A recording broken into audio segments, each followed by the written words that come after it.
वकील बहू। जनक पेशे से एक बहुत अच्छी वकील थी, लेकिन कहते हैं ना, बहू कितनी भी बड़ी तोप क्यों ना हो, सास के सामने तो भीगी बिल्ली ही होती है। अरे जनक, क्या बात है? आज रोटी नहीं मिली अभी तक। ये तेरा कोर्ट नहीं है जो आज फैसला ना हुआ तो कल की तारीख मिल जाए। रोटी तो रोज वक्त में चाहिए। हाँ। माँ जी, रोटी तो कब की बन गई। मैंने आपको कहा तो खाना खाने के लिए, आपने शायद सुना नहीं होगा। ओहो, जज नहीं हूं मैं तेरे कोर्ट की, सास हूं सास। कोई दलील फालतू की मत देना यहाँ। बहुत जानती हूं मैं इन वकीलों को। अपनी बात ऊपर रखने के लिए झूठ बोलने में जरा भी नहीं सोचते। तभी वहां जनक के ससुर आ जाते हैं। अरे भाग्यवान, क्यों बेचारे के काम को कोसती रहती है हमेशा।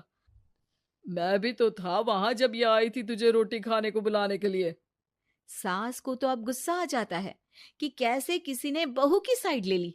अरे वाह जी वाह, वो तो मैं जानती थी कि कोई ना कोई गवाह तो ये पेश कर ही देगी। पर मैं तो अब सीधा खाना खाकर सोने जाऊंगी। मुझे आदत नहीं है किसी से बहसा बहसी करने की। पता नहीं कैसे ये वकील इतना दिमाग लगाकर खुद तो झूठ बोलते ही हैं, साथ में झूठे गवाह भी ले आते हैं। जनक को सास के ताने सुनने की अब आदत सी पड़ जाती है। एक दिन जनक वकील की ड्रेस पर काला कोट पहनकर कोर्ट के लिए निकल ही रही होती है कि अरे कहाँ चली काला कौवा बनकर? टोक दिया ना। अब कोर्ट तो वकील वाली ड्रेस पहनकर ही जाऊंगी ना। वाह भाई वाह, दामिनी तो मैंने भी देखी है। सन्नी पाजी ने ऐसा ही कोट पहना था और कहा था कि तारीख पर तारीख, तारीख पर तारीख। मतलब कि कोई बात करनी है तो बोलिए, वरना वक्त नहीं है मेरे पास खराब करने के लिए। अरे पता नहीं तुझ में क्या देखा मेरे बेटे ने, सारा दिन वकीलों वाली बहस करती है, भोली भाली सास के साथ। अच्छा सुन, जो इतनी बहस मेरे आगे करती है ना, जरा अपने बॉस से कर ले, जो 1 साल भी ना हुए तेरी शादी को और काले कपड़े पहना दिए। अंदर जा और लाल कोट पहन कर आ, पता तो चले कि नई नवेली शादी हुई है। अरे माँ जी, कोर्ट में मेरा बॉस क्या करेगा? ये तो पूरे देश की ड्रेस है वकीलों के लिए। लेकिन सास तो ठहरी सास। अच्छा, तो कोई जरूरत नहीं है 2-4 साल कोर्ट जाने की। शादी थोड़ी पुरानी हो जाए तब इजाजत दे दूंगी मैं तुझे काले कपड़े पहनने की। अब क्या था, मन मारकर जनक को लाल रंग का कोट पहनकर कोर्ट जाना पड़ता है।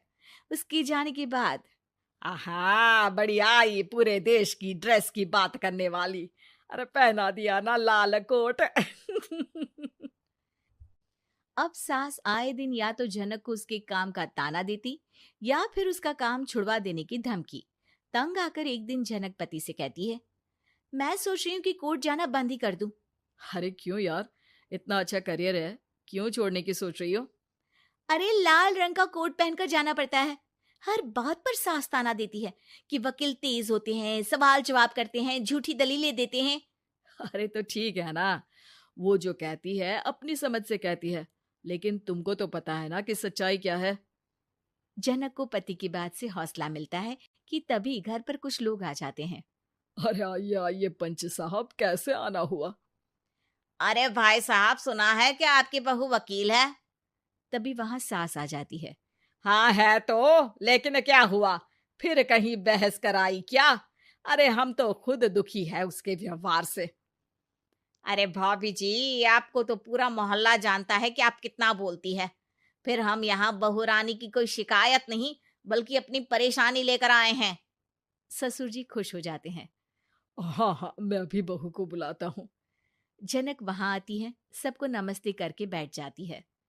बहू रानी, हमारे गांव में बड़ी मुसीबत आ गई है। अब तो पूरे गांव की जिम्मेदारी मानो तुम्हारे कंधों पर है। अरे ना ना, इससे तो घर की जिम्मेदारी पूरी नहीं होती, ये गांव की जिम्मेदारी क्या लेगी? भाभी जी, आप चुप हो जाओ। यहाँ पढ़े लिखे लोगों की बात हो रही है। आप जाओ, जरा रसोई से सबके लिए चाय लेकर आओ। मैं कॉफी लूंगी। हाँ हाँ, वकील साहिबा के लिए कॉफी। सास सर पैर सब पटक कर वहां से निकल जाती है। बहू, गांव में पानी नहीं आ रहा है, पड़ोसी राज्य ने हमारा पानी रोक रखा है। इसका मामला तो बड़े कोर्ट में चलेगा पंच जी, लेकिन ऐसा क्यों? वो राज्य हम लोगों से पानी के पैसे मांग रहा है। अब आधे गांव में पानी की सप्लाई खत्म हो गई है बहुरानी। अच्छा पंच साहब, बात गांव की है तो मैं जरूर केस लड़ूंगी।